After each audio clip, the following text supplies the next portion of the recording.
매일 아침을 뉴스로 깨웁니다. YTN 라디오 김호성의 출발 새아침. 여러분 안녕하십니까? 출발 새아침 김호성입니다.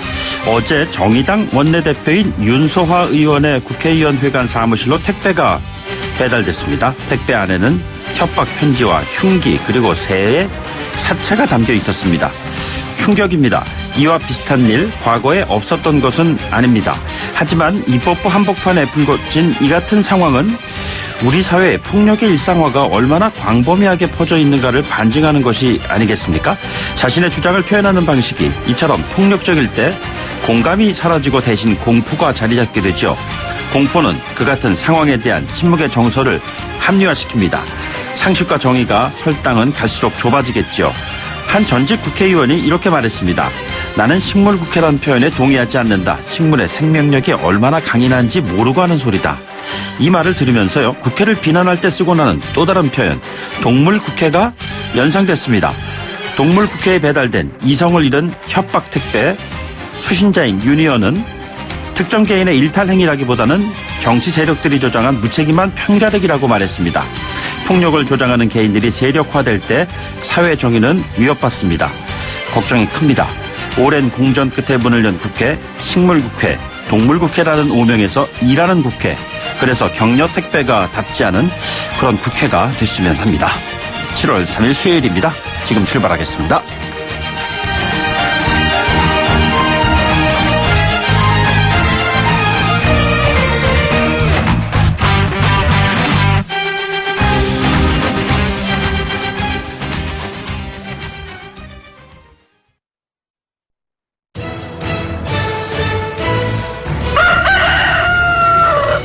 꼭이요 꼭, 출근길 꼭 알아야 할 뉴스, 이종래 꼭 뉴스.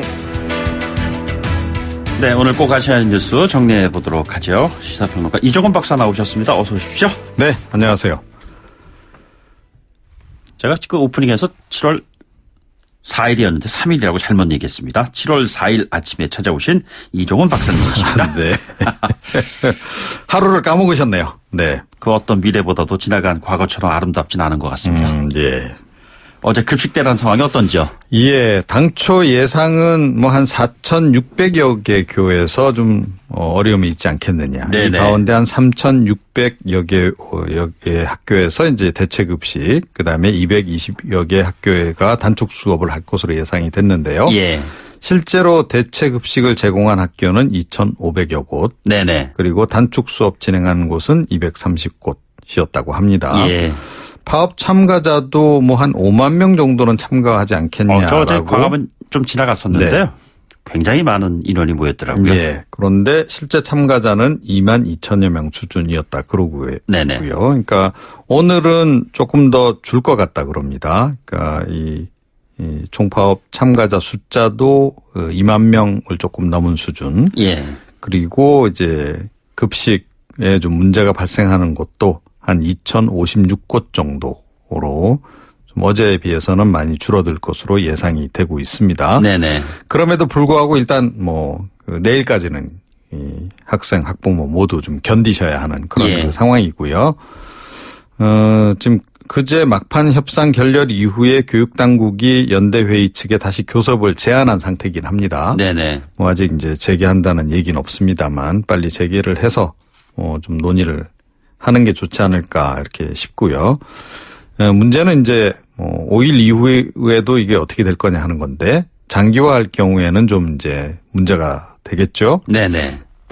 자, 그런데 여기에서 이제 좀 짚고 넘어가야 할 게 좀 한 가지 있는 것 같습니다. 그러니까 아니 뭐 저렇게 그 급여 인상 요구를 하고 처우 개선 요구를 하는데 좀 들어주면 되지 않겠냐라고 예. 하는 이제 그런 시각도 이제 없지 않아 있어요. 특히 뭐 사실은 뭐 교육감들 대부분이 진보 교육감 아닙니까? 예, 예. 그런데 왜 이 부분에 이렇게 망설이느냐. 이제 이런 이제 그 지적도 없잖아 있는데요. 재정 압박을 많이 받고 있기 때문에 현실적으로 좀 어려운 겁니다. 네네. 특히 이제 고교 무상교육 도입이 지금 뭐 좀 현실화가 됐잖아요. 그렇죠. 예. 그 예산이 이제 좀 원래 예상하지 못했던 변수로 좀 더해지다 보니 지금 이제 올려줄 수 있는 여력이 지금 없는 상황인 거죠. 그래서 일각에서는 진보 교육감들조차 학교 비정규직에는 좀 신경을 쓰지 않는다. 네네. 이런 얘기도 좀 나오고 있는 상황입니다. 예. 사실은 문재인 대통령의 1호 공약이 비정규직의 정규직화 이거였었잖아요. 네. 이게 현상이 지금 이제 하나둘 목소리가 지금 나오는 것 같습니다.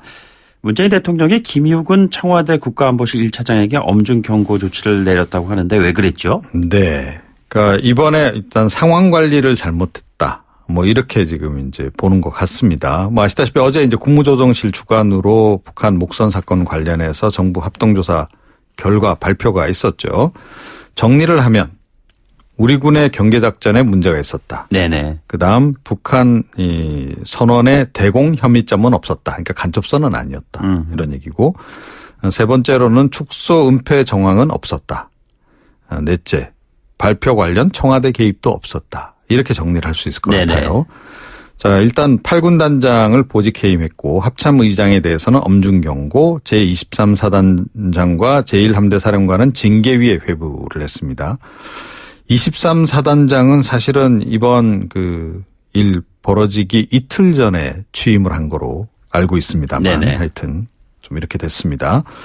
동해해양경찰청장에 대해서는 엄중 서면 경고, 해양경찰서장은 인사조치.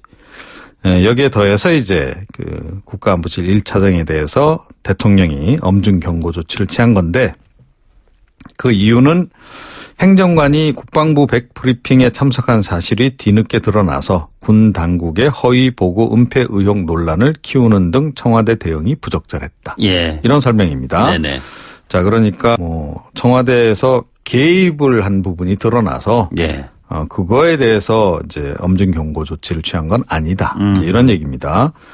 그런데 지금 이제 보수 야당 쪽에서는 뭔가 좀 청와대에서 개입한 거 아니냐라고 계속 이야기를 지금 하고 있는 상황이죠. 네네. 어제 뭐 민주평화당까지 전제 조건을 좀 달아서 국정조사를 요구하는 대열에 동참할 것으로 이렇게 좀 예상이 좀 되고 있는 그런 그 상황입니다. 지금 보수 야당이 주목하고 있는 것은 윤건영 청와대 국정기획상황실장의 역할입니다. 네네. 그러니까 해경 상황 보고 1분 전에 핫라인으로 보고를 이제 국정상황실에서 받았거든요. 예. 그래서 이제 윗선으로 대략 뭐 윤건영 실장을 지목을 좀 하는 것 같은데요. 글쎄요, 만약에 뭐 지시가 있었다면 더 윗선일 수도 있겠죠. 예. 네. 윤건영 실장은 조국 수석 뭐 등등 몇 사람 그 몇 명 안 되는 대통령과의 아주 소통의 최측근. 예, 최측근 그렇게 지금 네. 얘기가 되고 있는 사람이잖아요.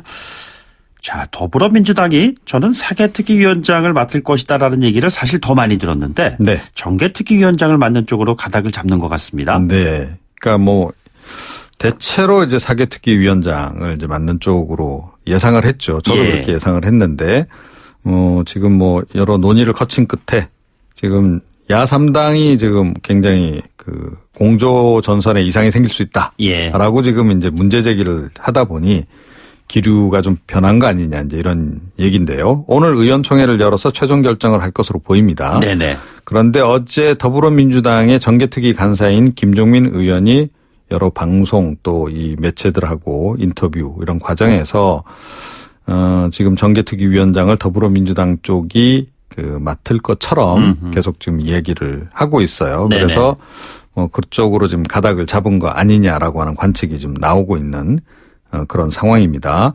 자, 이렇게 되면 이제 사법개혁특위위원장은 자유한국당 몫이 되는 거죠. 예. 근데 이것 부분이 아마 오늘 의원총회에서 약간 뭐 그래도 논란은 좀 되지 않을까. 예. 이렇게 생각이 들고요. 이런 속에 조금 전에 이제 말씀하셨다시피 정의당 윤소아 원내대표 방으로 어제 네네. 흉기 협박 편지 죽은 새까지 담긴 택배가 도착을 했다는 건데 발신인이 그 편지에서요. 자신을 태극기 자결단이라고 예. 밝혔다 그럽니다. 그러면서 윤 의원을 민주당 이중대 앞잡이다 이렇게 비난을 이제 하면서 너는 우리 사정권에 있다 이런 그 메시지까지 보냈다 그러는데 글쎄요 이게 뭐 좀 너무 정치가 좀 살벌하게 흘러가는 것 같은데 네네. 이거는 결국은 사실은 정치권에서 좀 너무 분노를 유발했기 때문이다라고 예. 저는 생각합니다. 알겠습니다. 여기까지 듣죠. 고맙습니다. 네. 이종훈 시사평론가였습니다.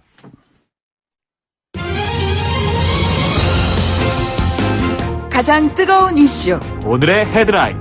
출발 새 아침 헤드라인 인터뷰.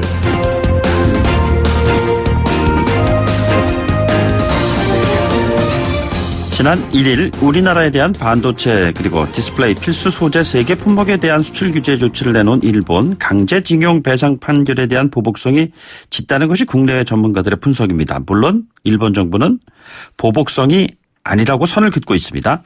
어제는 아베 총리가 위안부 문제까지 꺼내들었어요. 연일 이어지고 있는 일본의 한국 대립이 단순히 그 반도체 원료 세 가지에 대한 규제로만 끝나지 않을 것이라는 분석이 나오고 있습니다. 일본 현지에서는요, 이 문제를 어떻게 보고 있는지, 그리고 오는 21일 참의원 선거를 앞둔 일본 현지의 표정은 좀 어떤지 짚어보도록 하겠습니다.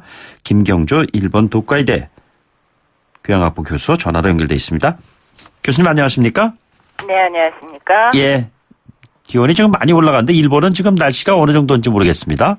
일본도 요즘 장마여서요. 네네. 이 호우가 집중적으로 오는 바람에 그쪽 뉴스가 상당히 많습니다. 아, 그렇습니까?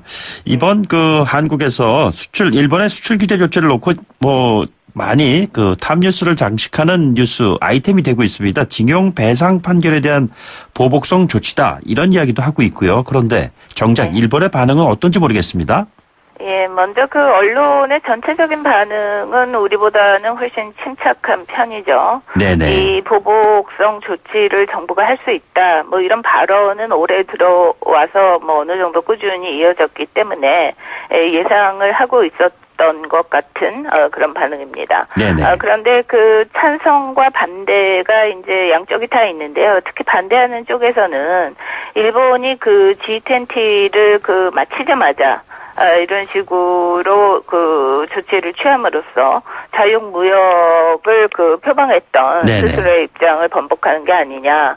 마치 미국과 또 과거 중국이 일본에 대해서 행했던 그런 나쁜 버릇을 답습하는 게 아니냐라는 이런 경계의 목소리가 나오고 있는 건 사실인데요. 네네. 그러나 이에 대해서 일본 정부의 입장은 상당히 완강해 보입니다. 어디까지나 이번 그 조치는 안전 보장상의 신뢰, 네네. 이 부분이 흔들렸기 때문이고, 네. WTO의 규정에도 그 안전 보장상의 이유로는 무역 제한을 어느 정도 할 수 있다, 이렇게 나와 있기 때문에 어디까지나 WTO 위반이 아니라는 것이 일본 정부의 입장입니다. 일본 일부 또 언론에서는 아베 총리의 입장에 대해서 비판적인 기사가 나오는 것도 있는 것 같습니다. 네네. 아까 말씀드렸다시피 과거 특히 중국이 2005년에 센카쿠 열도라고 하죠. 네네. 센카쿠 열도죠. 중국하고 영토 분쟁이 있는 곳이요. 예. 있는 그 문제와 관련해서 히토류 수출을 제한한 적이 있었거든요. 네네. 그때 정치와 경제를 연결시키는 것은 상당히 비열한 짓이다. 이렇게 상당히 강하게 반발을 했었는데, 네네. 지금 결과적으로는 같은 거 아니냐, 이런 얘기인데요.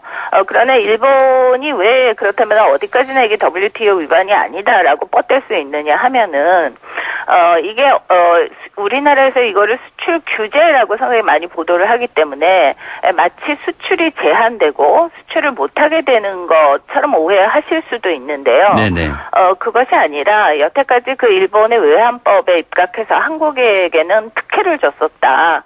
그러니까 통관 절차를 수년치를 한꺼번에 묶어서 허가를 내주면 자유롭게 이제 통관이 금세 수석을 밟을 수가 있었는데, 이 부분을 원상태로 돌리는 것뿐이다. 그러니까 특혜를 줬다가 원상태, 그러니까 예를 들어서 27개국에 대해서만 여태까지 특혜를 주고 있었는데 기타 국가들과 마찬가지 위치로 한국을 되돌려 놓은 것일 뿐이기 때문에 이게 자유무역에 어떤 제한을 두는 것이 아니다. 이렇게 주장을 하고 있는 거죠. 예, 결국에는 이 경제적인 문제가 일본 측의 반응을 보면은 한국을 일종의 안보 감식으로 지정한 것이나 다름이 없다 하는데 정치적인 그렇죠. 문제를 결국에는 옮겨왔다는 그런 분석들이거든요. 그러나 그 부분이 상당히 우려스러운 부분입니다. 예. 이게 단순히 징용 문제다. 뭐 아니면 위안부 문제다 이러면은 이거는 우리로서도 이게 논리가 상당히 통하죠. 예. 그러니까 정치적인 문제로 보복하는 게 말이 되냐 이건데 일본에서 이유로 들고 있는 게 안보상의 신뢰가 무너졌다 이렇게 이야기를 하거든요. 네네. 그래서 지금 짐작을 해보건데 일본 언론에서 나오기는 뭐 예를 들어서 한국이 북한산 석탄을 러시아를 통해서 우회적으로 수입한 그 의문이 있다. 네네. 뭐 이런 얘기가 나오고 있거든요. 이렇게 되면은 이게 단순히 징용 문제뿐만이 아니라 앞으로 북한 문제하고도 관련해서 일본이 계속적으로 어느 정도 공세 또는 일본이 갖고 있는 자료 이거를 좀 뭐 왜곡할 수도 있고요. 그러면서 일본의 그 행동의 그 타당성을 주장을 하게 되면 네네. 지금은 안 그래도 한일 레이더 갈등도 있지 않았습니까? 그래서 그 단순히 뭐 역사 문제와 경제 문제뿐만이 아니라 여기에 안보 문제까지 개입을 하게 되면 네네. 상당히 우리로서는 이게 사태를 심각하게 받아들일 수밖에 없는 상황인 거죠. 이번 문제를 이렇게 접하는 한국민들의 정서를 보면은 물론 뭐 전부 다 그런 건 아닙니다만 그 독도 문제가 불거졌을 때 그런 느낌, 그런 분위기가 있다는 것을 부인하기가 참 어렵거든요. 그래서 적극적으로 대응해야 된다라는 그러한 의견들도 있고 또 물론 그 반대 이성적인 그 타협의 가능성에 대한 부분을 강조하는 분들도 있는 것 같습니다. 한 발짝 건너에서 바라다보는 교수님의 이 문제 해법은 어떻게 가야 한다고 보시는지요? 첫 번째로 이게 이런 문제가 이게 어떻게 생각하면 정부 간의 갈등이 지금 여기까지 온 건데요. 기업들까지도 여기에 이제 말하자면은 같이 그 관여를 하지 않을 수 없는 이런 네네. 상황이 된 건데 여기에 국민 감정까지 그 서로 간에 실리게 되면은 정말 이 사태에는 걷잡을 수가 없고 또한 되돌리기도 쉽지 않을 것이라고 생각이 듭니다. 네네. 따라서 이 국민 감정을 자극하는 일은 좀 자제하지 않겠나. 그런 의미에서 일본도 원래는 그 비자 발급을 어느 정도 제한하겠다는 게 그 보복 조치 리스트에 처음에 들어 있었는데요. 네네. 그러나 그 비자 발급을 정지하게 되면 정말 국민들이 피부로 와닿지 않습니까? 그렇습니다. 그 제한 조치가. 그래서 그 부분은 이번에는 뺀 것 같습니다.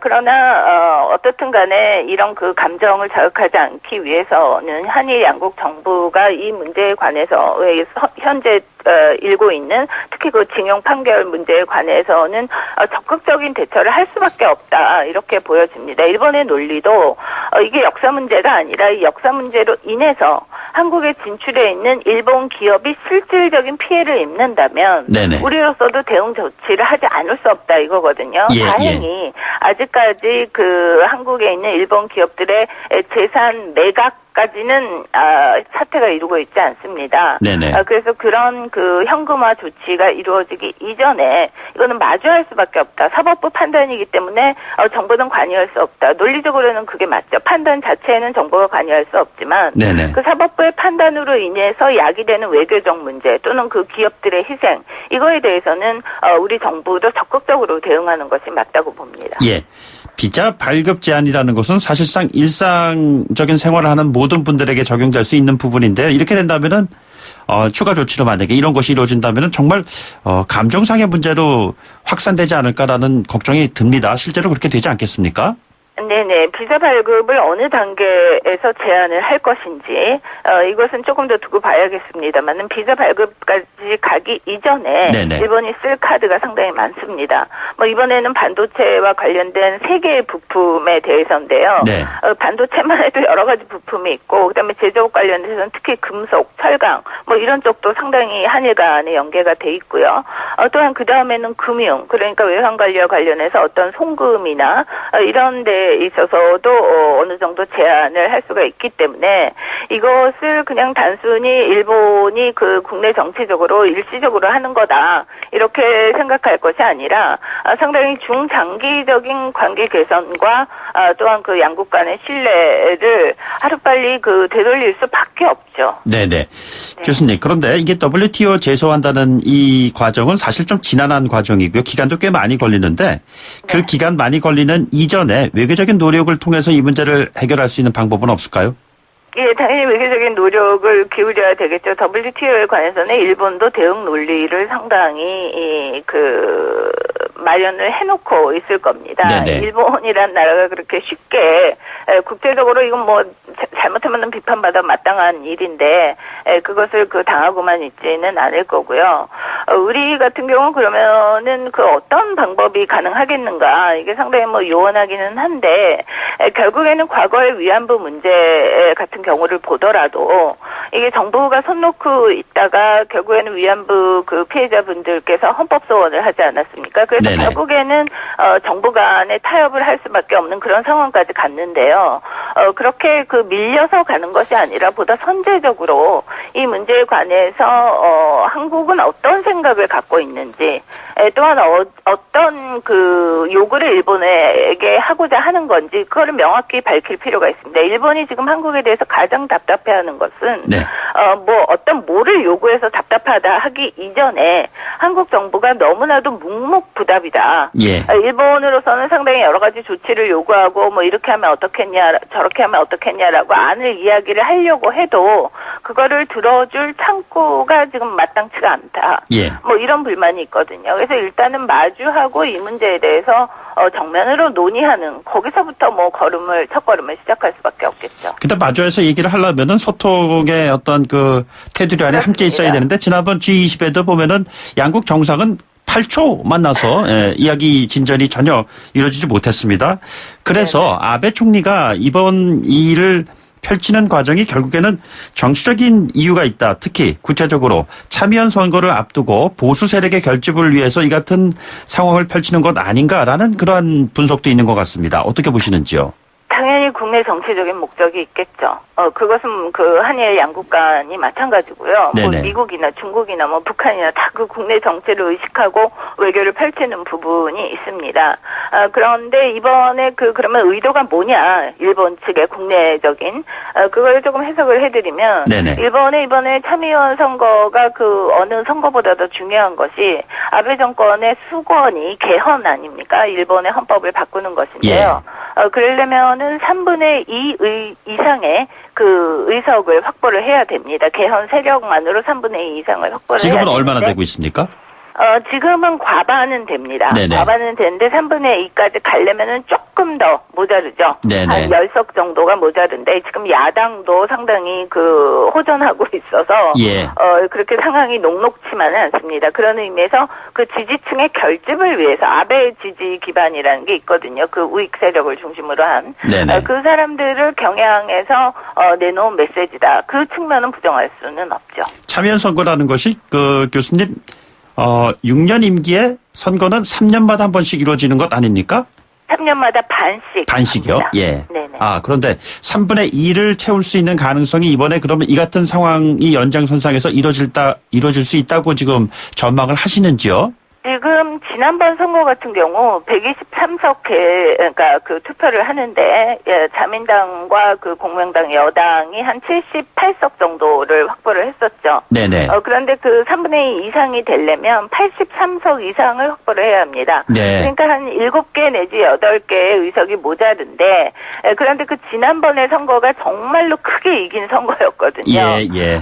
그런 의미에서 3분의 2가 그 과연 가능하겠냐? 저는 개인적으로는 조금은 어렵다라고 보는데 적어도 이 기세만큼은 그래도 우리가 계속해서 개헌을 향해서 가고 있다라는 이 그 메시지만큼은 확실하게 만들어서 다음 선거까지 이어가려고 하는 것이 당연히 정치적인 하나의 흐름이라고 볼 수 있겠습니다. 정치력을 가늠할 수 있는 것 가운데 G20 정상회담 이후에 펼쳐져 있는 북미 깜짝 그 회담을 두고 아베 총리가 패싱당했다. 이런 표현까지 나오고 있는 것 같습니다. 모기장 밖의 아베 총리. 실제적으로 일본에서의 분위기는 어떤지요? 네, 그 모기장 밖에 아베 총리여서 참 고소하다. 뭐 이렇게 얘기가 되면은 저도 참 좋겠는데요. 네네. 실질적으로는 그렇지 않고 먼저 그 이 북한 문제를 바라보는 한국과 일본의 관점이 상당히 다릅니다. 네. 이게 또 다른 그 한일 간의 그 갈등의 요인이기도 한데요. 특히 일본 같은 경우에는 이 북미 교섭 즉 비핵화 교섭이 결코 성공하지 않을 것이다. 이런 비관론이 팽배해 있는 상황입니다. 그렇기 때문에 이 문제에 섣불리 지금 일본이 끼어들기보다는 뭐 물론 그 김정은 위원장과 언제든 만나고 싶다. 아베 총리가 그렇게 이야기는 했습니다마는 그거는 어디까지나 그냥 하는 소리고 상황이 어느 정도 무르익었을 때 일본이 관여해도 전혀 늦지가 않다. 이런 그 생각이 있고요. 그 전까지는 오히려 그 최대의 압박 이거를 주장을 하는 것이 일본의 역할, 뭐 굿캅, 배드캅 있듯이 네네.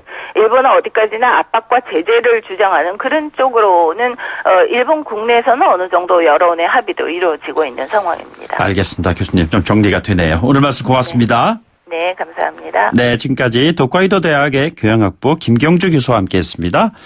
김보성의 출발새 아침 1부 여기서 마치고요. 2부에서 돌아오도록 하죠. 뉴스를 만들어내는 뉴스, 이슈를 끌고 가는 이슈. 아침을 여는 정통 아침 시사. YTN 라디오 김호성의 출발 새아침. 네, 문년 국회에서 사개특위, 정개특위 두 자리의 위원장 문제를 놓고 지금 얘기가 고심이 거듭되고 있는 것 같습니다. 더불어민주당의 김종민 의원을 연결해서 정개특위 관련된 사안을 좀 정리해 보도록 하겠습니다. 잠시 뒤 돌아오죠.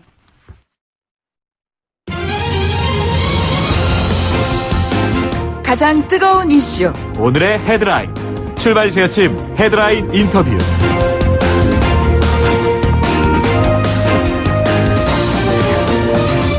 네, 사개특위냐 정개특위냐 위원장 자리를 두고 여당의 고심이 거듭돼 왔습니다. 한쪽을 택하자니까 다른 한쪽이 불안했고요. 또 다른 쪽을 택하자니까 함께 공조하기로 했던 다른 당들이 비판하고 나서고 있지 않았습니까? 여당은 오늘은 확실하게 매듭을 지을 것으로 보입니다. 자, 우려되는 점들도 또 있습니다. 더불어민주당에서 정개특위 간사 맡고 있는 김종민 의원을 연결해서 자세한 이야기 들어보도록 하겠습니다. 의원님 안녕하십니까? 예, 안녕하세요. 김종민입니다. 네. 정의당 심상정 의원이 정개특위 위원장 자리를 사임을 하는 시점이 언제가 되는 겁니까? 그거는 이제 우리 심상정께서 뭐 사임계를 제출해야 되는 건데요. 네네. 그거는 조금 기다려 봐야 되겠죠. 우리 정개특위 위원장을 누가 맡을 건지에 대해 결론이 나야. 네네. 그 문제가 될 거니까요.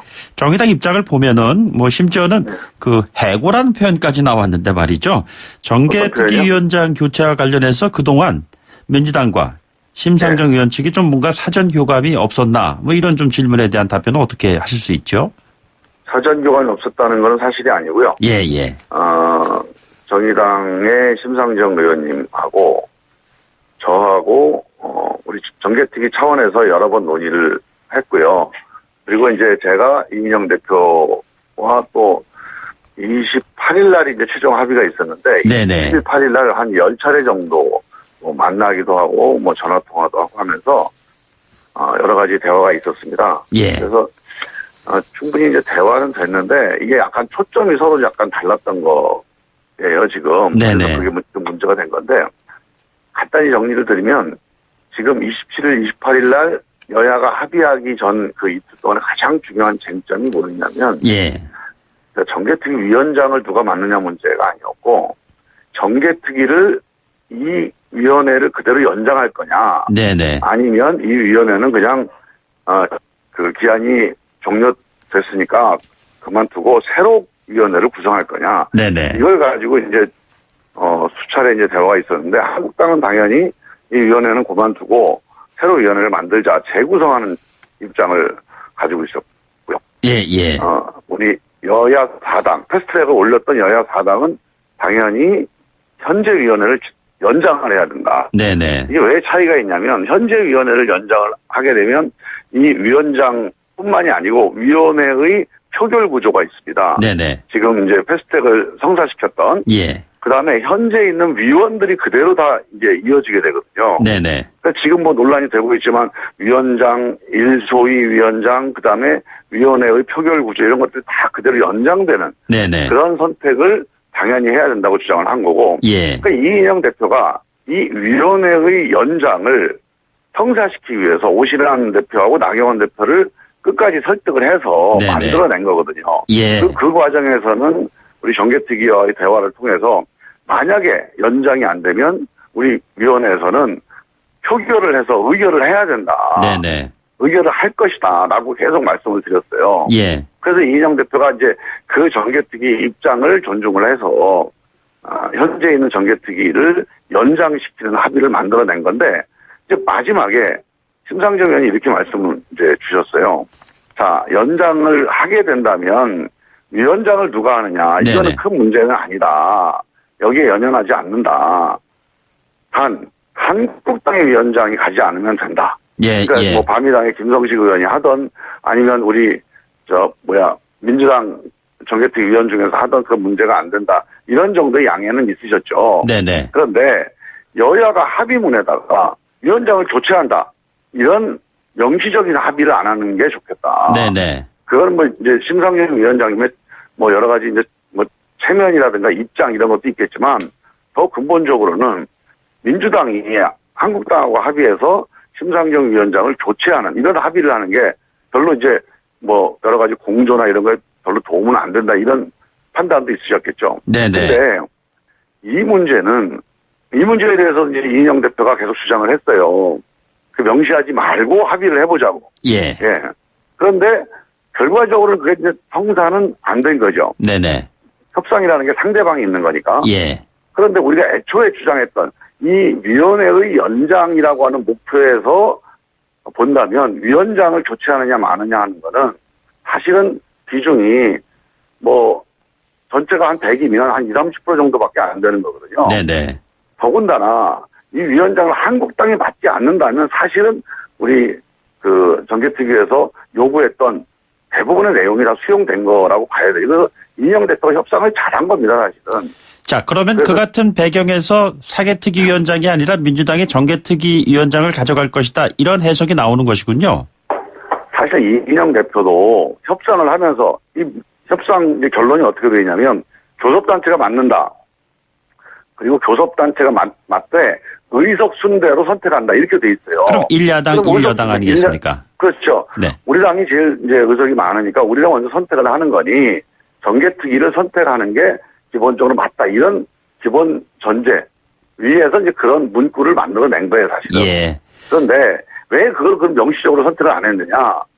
만약에 우리 당이 정개특위를 맡는다 이렇게 명시를 해놓으면 진짜 심상정을 우리 당으로 교체한다는 게 명시가 되는 게 좀 이인영 대표는 좀 부담스러웠던 모양이에요. 네네. 그래서 이제 그 명시를 안 하고 추후에 논의하는 것 정도로 얘기를 해놓은 건데.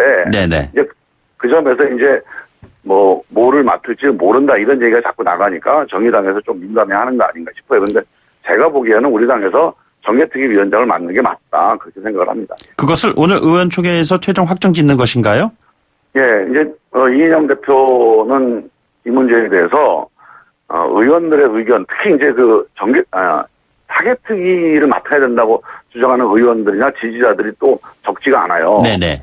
근데 이분들의 의견도 한번 들어보고 예. 또 이인영 대표 갖고 있던 생각이나 판단도 말씀을 드리고 하면서 이렇게 좀 종합적으로 정리를 해야지 이건 이제 대표가 또 너무 앞서서 단정적으로 정개특위를 하자 이렇게 선언을 하는 게 좀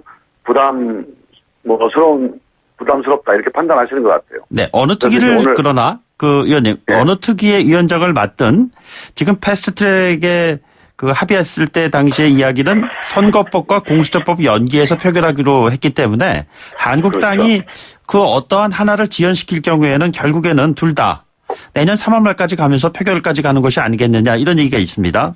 아니요, 그거는 조금 다른데요. 네네. 기본적으로 이제 그런 우려는 맞는 우려인데 실제로 약간 달라지는 게요. 사개특위에 있는 사법개혁 법안은 이제 법사위로 올라가거든요. 네네. 그 법사위로 올라가게 되면 법사위에서 이른바 체계작구 심사라고 그래가지고 법사위의 전문적인 심사 과정을 생략하게 돼 있어요. 그런 예. 관례가. 그렇게 되면 10월 말이면 본회의에 올라갑니다. 사법개혁 법안은. 예. 그런데 네. 정개특위는 어떻다는 말씀이시죠? 정개특위는 한 3달 90일, 법사위 기간 90일을 더 소요가 되는 거죠. 네네. 그렇게 되면 1월 말에 정개특위 법안은 올라가게 돼 있어요. 그러니까 3개월이나 차이가 나잖아요. 예, 예. 그래서 사실은 정개특위 법안은 좀 일찍 올라가야 될 필요가 있어서 정개특위를 어느 당에서 위원장을 맡느냐가 되게 중요해집니다. 그래서 정개특위를 여야 4당, 패스트트랙을 주도했던 여야 4당이 맡아야 정개특위를 시한 내에 의결을 해서 사개특위 법안과 시간을 맞출 수가 있는 거죠. 네네. 결국엔 그렇다면은 위원장을 맡는 게 필요합니다. 예, 그래서 이제 민주당이 그 역할을 지금 하겠다, 이런 방향을 잡고 계시는 거 아니겠습니까? 그렇죠. 예. 그런데 한국당이 예를 들어서 그 고위공직자범죄수사처 법안을 딱 쥐인 상태에서 선거법 개편 협상에서 그 어떤 딜을 한다고 했을 때 그 같은 것이 그 협상의 과정에서 결국엔 지연되는 상황이 불가피하지 않을까? 그건 좀 사실이 이제 다른데요. 네네. 한국당이 위원장을 맡더라도 네네. 타겟특위에서 이 법안을 잡고 있어봐야 10월 말 이후에는 본회의로 넘어가는 겁니다. 그러니까 패스트트랙으로 처리한다 이 말씀이시죠? 그렇죠. 패스트트랙 일정이 정해져 있기 때문에 네네. 본회의로 넘어가게 되면 본회의에 상정된 상태에서 여야 4당이 만약에 내용을 고칠 필요가 있다고 하면 수정안을 제출하면 돼요. 예. 그래서 그 법안 처리나 아니면 법안의 그 수정에 대해서는 뭐 큰 걱정을 안 해도 되는데 정개특위 법안은 1월 말이 되게 돼서 3개월 차이가 나게 되면 이 두 법안을 같이 처리하는 데 좀 어려움이 있는 거죠.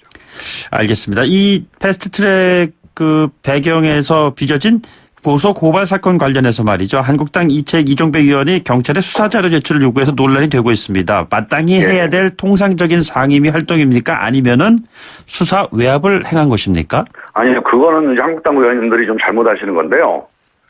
지금 국회에서 자기와 관련되지 않은 사안이라 하더라도 네네. 검찰이나 경찰에 수사 중인 사안에 대해서는 국정감사, 정례적인 어떤 상임위의 업무 보고에서 질의를 해도 그 검찰이나 경찰의 답변을 거의 안 합니다. 예. 그 안 하는 게 그 허용이 돼 있어요.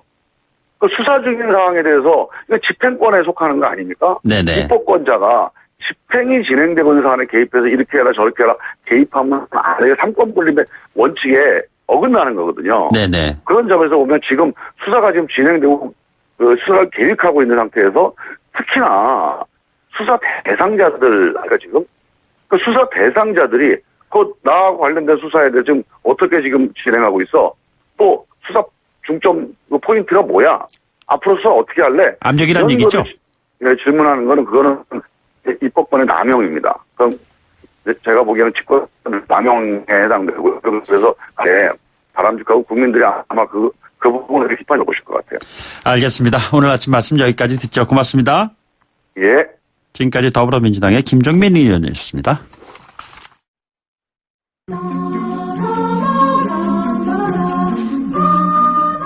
김호성의 출발새 아침과 함께하는 위클리 시사 퀴즈.